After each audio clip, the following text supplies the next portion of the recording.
China's suffering Olympic madness. India sells a missile defense system to the Philippines. And a new contender challenges China. That and more on this week's China News Headlines.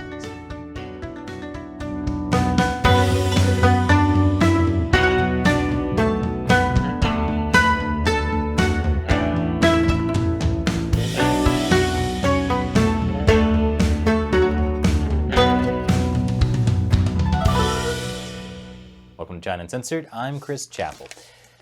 Beijing 2022 Winter Olympics are almost here. The Chinese Communist Party really wants it to go smoothly. But for some reason, people keep talking about all the genocide the Chinese regime is committing. The Chinese regime hates this. And that's why we're celebrating the 2022 Olympics by offering this lovely new t-shirt in our merchandise store. Beijing 2022. Fake snow, real genocide. The link is below.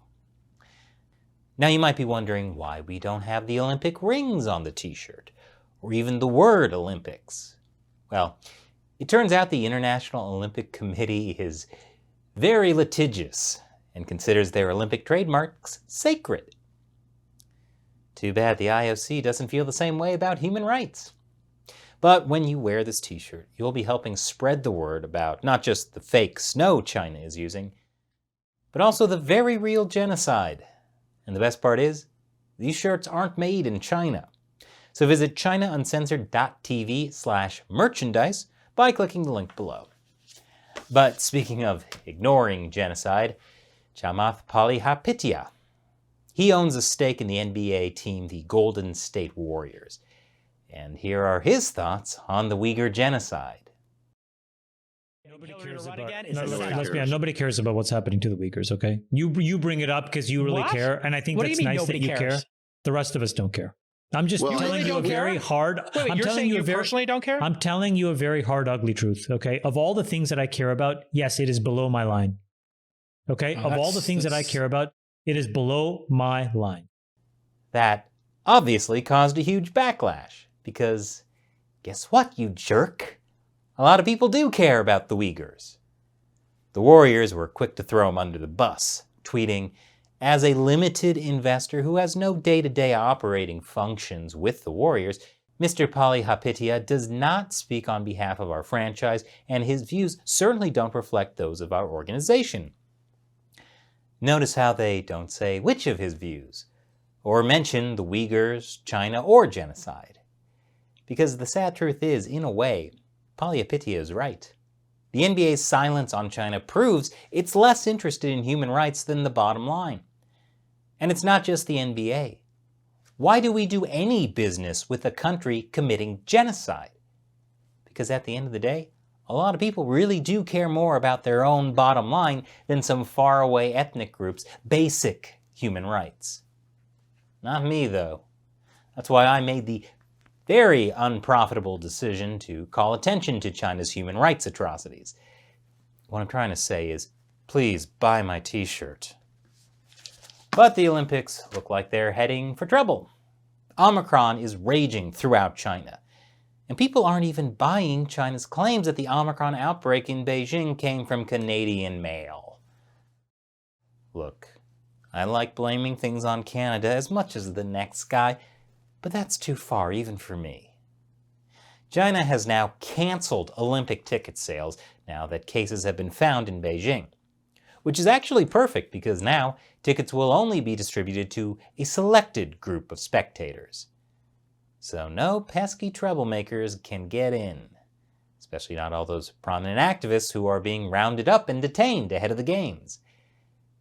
The International Olympic Committee responded to those abuses by saying, but there's still the problem of those foreign athletes who apparently have to come compete in the Olympics. Look, I've been saying from the start that the Chinese Communist Party should encourage Olympic boycotts. Because if Chinese athletes are the only ones competing, then China would win all the gold medals. But for some reason, the Communist Party never listens to me. So they still have to deal with foreign athletes, which is why they're warning foreign Olympic athletes against speaking out while in China. A Chinese official said, "Any expression that is in line with the Olympic spirit, I'm sure, will be protected. Any behavior or speech that is against the Olympic spirit, especially against the Chinese laws and regulations, are also subject to certain punishment." And that mandatory Olympic app China is forcing athletes to download? Yeah, it's riddled with security flaws. That's why Team USA is being told to bring a burner phone. It's insane that our solution to dealing with a hostile, authoritarian communist regime that's committing genocide is to tell people, I don't know, use a burner phone? And coming up after the break, China's not going to like it, but India is selling weapons to the Philippines. Welcome back. The Philippines will be the first country to buy a shore-based anti-ship missile system from India. The cost is nearly $375 million. The missile system was jointly developed by India and Russia. What's not to like? The Philippines is in desperate need of a military overhaul. They're still using warships from World War II. And that's a problem because China is rapidly militarizing the South China Sea. It claims the entire South China Sea, challenging neighboring countries like the Philippines for territory. The new anti-ship system aims to deter foreign vessels from encroaching on the country's 200 nautical mile exclusive economic zone. Recently, the Philippines had to tell China to back off from encroaching on its EEZ. Maybe with a little more firepower behind it, the Chinese regime will get the message. The new missile system will top off the Philippines' Israeli-made Spike-ER missiles, its first ever ship-borne missile systems for maritime deterrence. And coming up after the break, I'm loving these Eastern European countries. Welcome back. If you've been watching, you know I'm a big fan of Lithuania. That's because it's been standing up to the Chinese Communist Party and supporting Taiwan. Lithuania's foreign minister said the whole EU needs to stand up to China. Needless to say, Lithuania is driving the Chinese Communist Party nuts. It's doing everything it can to bully Lithuania into submission by withdrawing officials and by essentially launching a trade war on the country. But according to Carnegie Europe, China's bullying of Lithuania is spurring European unity.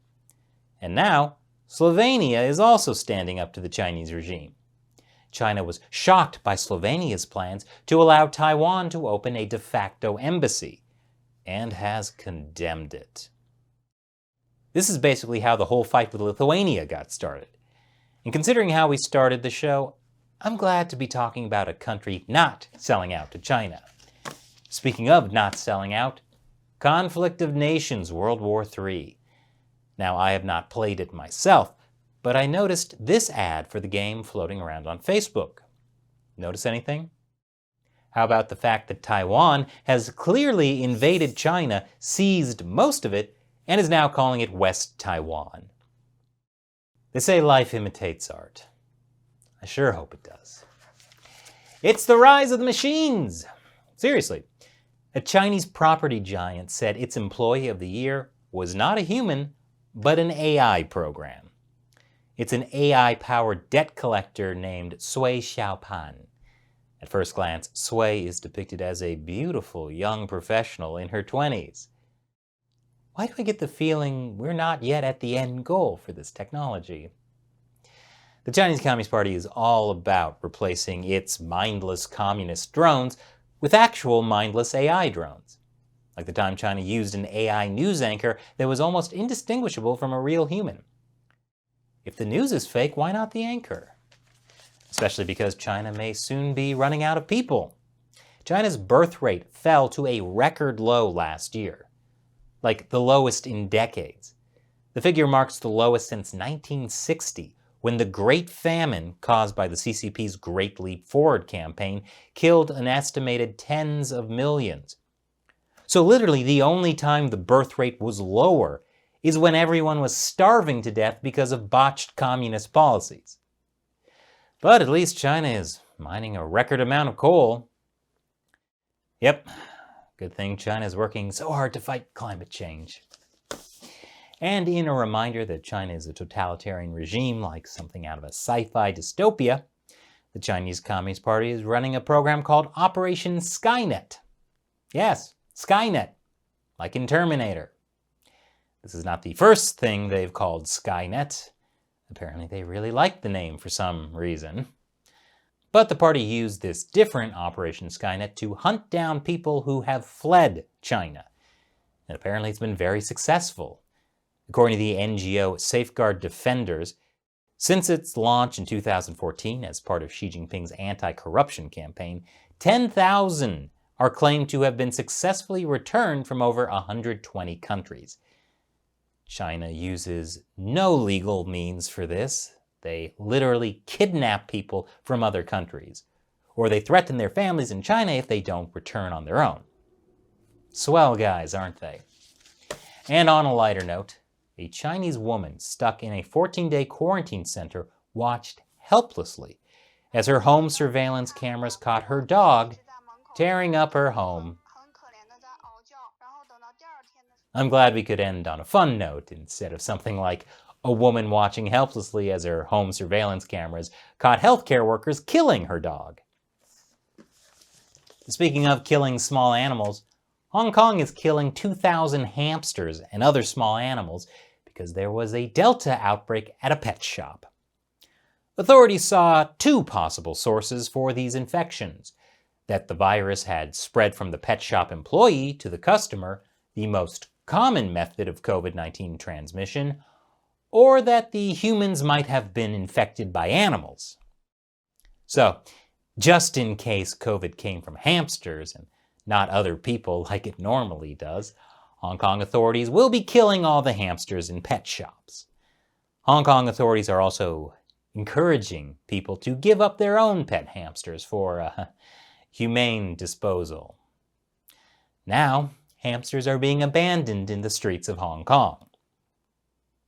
This is how the road into dystopia begins, isn't it?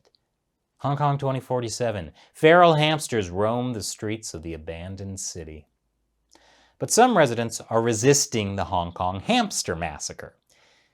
Maybe Hong Kongers feel some empathy for small, helpless creatures caged and forced to run on endless wheels? In any case, an underground operation is emerging to save abandoned hamsters, with foster cares taking them in and concealing them. One of the reporters for this article said they granted anonymity to hamster owners who were afraid their pets would be traced and taken away by authorities.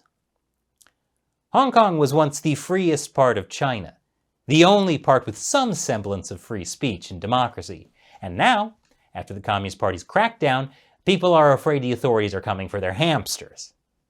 Yeah, I'm glad we're ending on a light note. And now it's time when I answer questions from you, my loyal 50-cent army. Fans of the show who support what we do through the crowdfunding website Patreon or the exclusive social media platform Locals. John Shareshna asks on Patreon, the whole world is going insane. My question is, who will collapse first? The US and the West, or Xi and China? Ah, I see we're sticking with ending on a light note. Well, John, don't be so pessimistic. Why not both? But in all seriousness, the West and China are both facing unprecedented challenges. And at the end of the day, it all seems to be tied to whether you're following the tried and true traditional ways of living humankind has always thrived on, like having the freedom to live their own lives, or whether you throw that all out and try to force some variation of Marxism and communism. There are good people in all societies, even in China today. So as long as the good people don't stay silent, I think neither the West or China will collapse. I say China, not the Chinese Communist Party, because the party is definitely going to collapse. But China was around long before the Communist Party and will be around long after it's gone. Thanks for your question, John, and thank you for your support. YouTube is going nuts on us. So the only way we can keep affording to make this show is with your support. If you can, be like John and contribute to China Uncensored on patreon.com/ChinaUncensored. All it takes is $1. And You can also support us by purchasing this wonderful new Beijing 2022 t-shirt, or any of our other t-shirts and mugs at chinauncensored.tv/merchandise. Links to both are below. Once again, I'm Chris Chappell. See you next time.